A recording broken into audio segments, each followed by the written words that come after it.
Isang mapagpalang araw po sa bawat isa. Ang ating pong lesson ay tungkol sa The Office of Jesus Christ. Ito po ay mula sa topic na The Doctrine of Jesus Christ. Dito po natin malalaman kung ano nga ba yung mga Office of Jesus Christ. In the Old Testament, 3 great offices were created by God to meet the spiritual and material needs of the chosen people. These offices are: first, the prophet, an individual who represents God before men. Next, the priest, an individual who represented man before God. And last, the king, an individual who ruled for God. Una po natin tatalakayin ay ang the prophet, o ang mga propeta, individual who represent God before man. Sa Biblia po, marami po tayong mga nakilalang propeta, tulad po nila propeta Isaiah, nila Moses, at iba pa pong mga nangaral ng salita ng Panginoon Diyos at kumilala sa ating Panginoon Diyos. A prophet thus exercised first hindsight. He knew the secret of the past. Moses wrote a man's creation, his fall, and the universal flood. Ang universal flood na natatawag is yung sa panahon ni Noah and other early events which transpired centuries before he himself was born in Egypt. Sabi ito na ang Panginoon Diyos ay bago pa lamang siya ipanganak sa iyo ay alam niya yung mga naganap o mga naganap noong panahon pa lang sa Old Testament.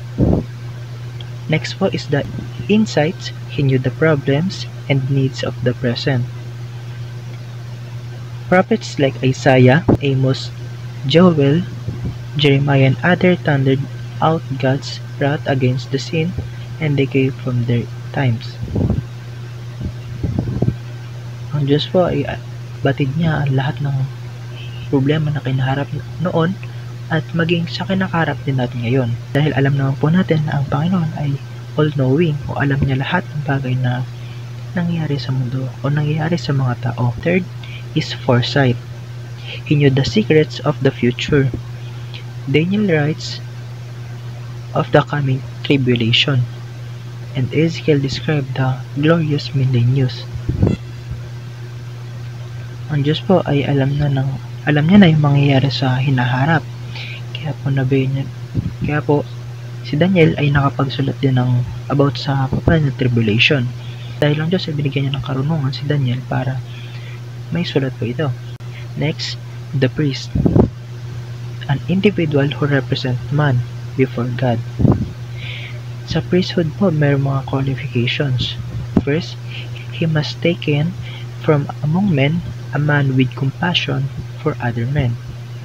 Ang Diyos po ay pumili ng mga tao na alam niya na pagkakatiwalaan niya at alam niya rin na may papahayag ang kanyang salita at with compassion for other men. Tulad po ng ating pastor na binabahagi ang kanyang karunungan about sa Biblia at itinuturo sa atin kung ang dapat pa nating malaman about sa Biblia. Ayon nga po sa Hebrews 5 verse 1, sabi po rito na, for every high priest taken from among men is ordained for men in things pertain to God, that he may offer both gift and sacrifices for sins.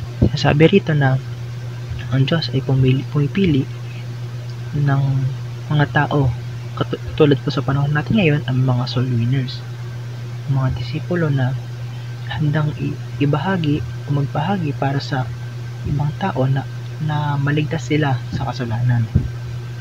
Next po, he must be chosen by God. Ang tao na nagbabahagi ng kanyang karunungan about sa Biblia, tulad po ng ating pastor, ay pinili o napili ng ating Panginoong Diyos para ipahayag ang kanyang salita o ang karunungan about sa Biblia. Sabi po sa Hebrews 5 verse 4 na sasabi po rito na, and no man taken with dishonor unto himself, but he that is called of God, as was Aaron. Hindi po tayo ang pumili sa ating sarili o kundi ang Panginoon po ang pumili para sa atin. Siya po ang pumili sa atin para ipahayag ang kanyang salita sa lahat ng mga bansa at sa mga tao na makakasalamuha po natin. Third, it must be concentrated to God. Tayo ay dapat na manatili sa kung ano ang sinasabi ng ating Panginoon Diyos at umaayon sa kung ano utos ng ating Panginoon Diyos para sa atin. Sabi po sa Leviticus 21 verse 6, sinasabi po rito na, "They shall be holy unto their God, and not profane the name of their God, for the offering of the Lord made by fire, and the bread of their God they do offer, therefore they shall be holy." Ang mga Kristiyano po ay pinabanal ng ating Panginoong Diyos. Next po is the kings, an individual who ruled for God. Sa Biblia po marami po mga hari na ipinakilala sa atin o na ituro sa atin. Tulad po ni King Solomon, ni Haring David at iba pang mga hari. First, he was come from the tribe of Judah. In Genesis 14 and verse 10, sabi po rito, "The scepter shall not depart from Judah, not a lawgiver from between his feet, until Shiloh come, and unto him shall the gathering of the people be." He was come from the seed of David. Ang Panginoon Diyos po ay nagmula sa lahi ni David. Sabi po sa Psalms 89 verse 3, sabi po rito na, "I have made a covenant with my chosen. I have sworn unto David my servant." Sinasabi din po sa Biblia na ang Diyos nga po ang pumipili. Next po, pasok na po tayo sa mga fulfillments na ating Panginoong Diyos sa New Testament. He fulfilled the office of the prophet. This office was predicted for him by Moses in Deuteronomy 18 verse 18. Sinasabi po sa Deuteronomy 18 na, "I will raise them up a prophet from among their brethren, like unto thee I will put thy words in his mouth, and he shall speak unto them all that I shall command him." It began at the river Jordan. Ito po nung binautismo ni John the Baptist si Jesus o ang ating Panginoon sa Ilog Jordan, and ended at Calvary. Ito naman po nung pinako na ating Panginoong Diyos sa krus ng Kalbaryo para iligtas tayo sa ating mga kasalanan. He was recognized as being a prophet. In John 14:19, sinabi po rito yung sa Samaritan woman, "The women said unto him, Sir, I perceive that thou art a prophet." Sa Luke 7 naman po yung tao, yung mga people of Galilee o yung mga Galilees. Matthew 21 verse 11 at John 7 verse 40, yung mga taga Jerusalem naman po. Sabi po sa John 7 verse 40, "Many of the people, therefore, when they heard that this saying, said, Of a truth, this is the prophet." Ito ay pagkalala na sa ating Panginoon noon bilang ito po ay pagkalala na sa ating Panginoon bilang propeta. In Luke 22 verse 64, his enemies. In Luke 24 verse 19, disciples on Emmaus Road. This is a past ministry. Ito po mga natulungan o nabahagi nga ng salita ng ating Panginoon Diyos nung nandito siya sa lupa. Dito po ay sinabi sa New Testament, "He fulfilled the office of the priest. This began at the cross and will end at the second coming." Nung pinako po ng Panginoong Diyos ay siya ay muling nabuhay after ng 3 days. at bumalik para tayo ay iligtas sa ating mga kasalanan. He met the qualification of the priest's office. First, he was taken among men.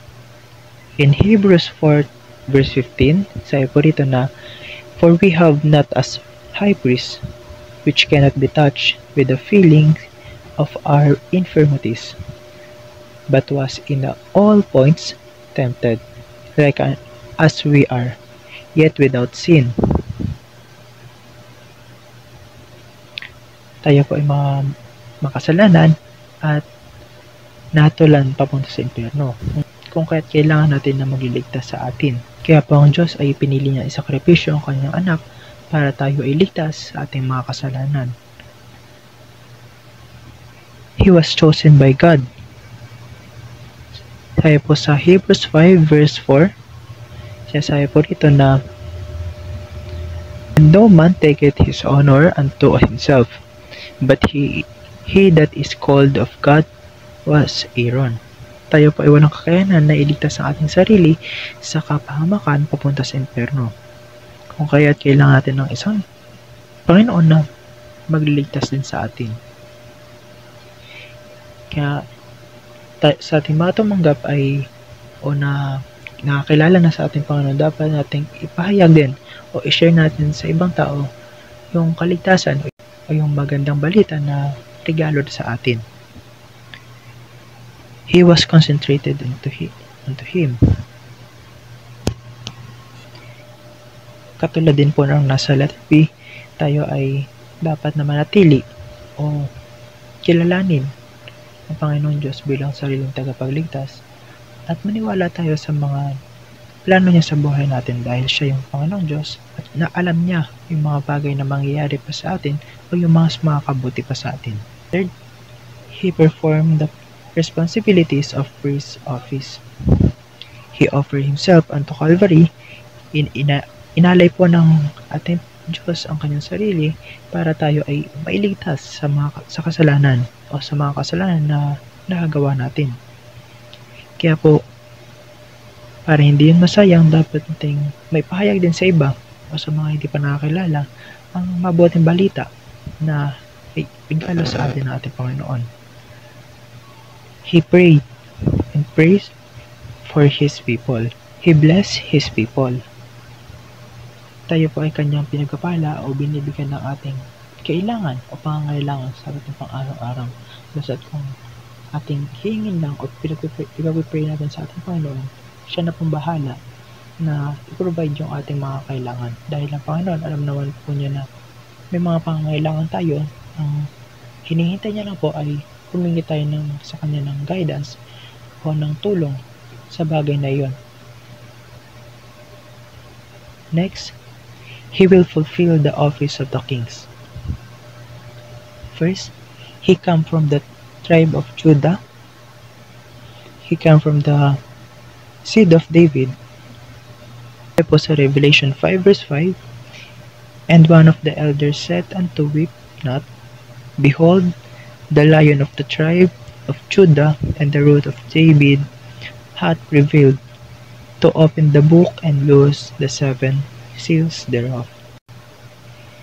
Sa lesson pong ito, sa natapos na lesson po nito na nawa ay tunay na marami tayong natutunan tungkol sa the offices of Jesus Christ. At talagang tayo ay maniwala sa ating Panginoon Diyos. Magtiwala tayo na siya ay gagawa ng mga bagay na hindi natin nakagawa. Kung basta hingi lang tayo ng guidance, mag-pray tayo sa Kanya sa mga problema na hinakaharap natin. Kasi bilang isang Kristiyano, dapat po na tayo ay lubos nagtitiwala o naniniwala sa ating Panginoon. Yun lamang po at muli isang mapagpalang araw po sa bawat isa.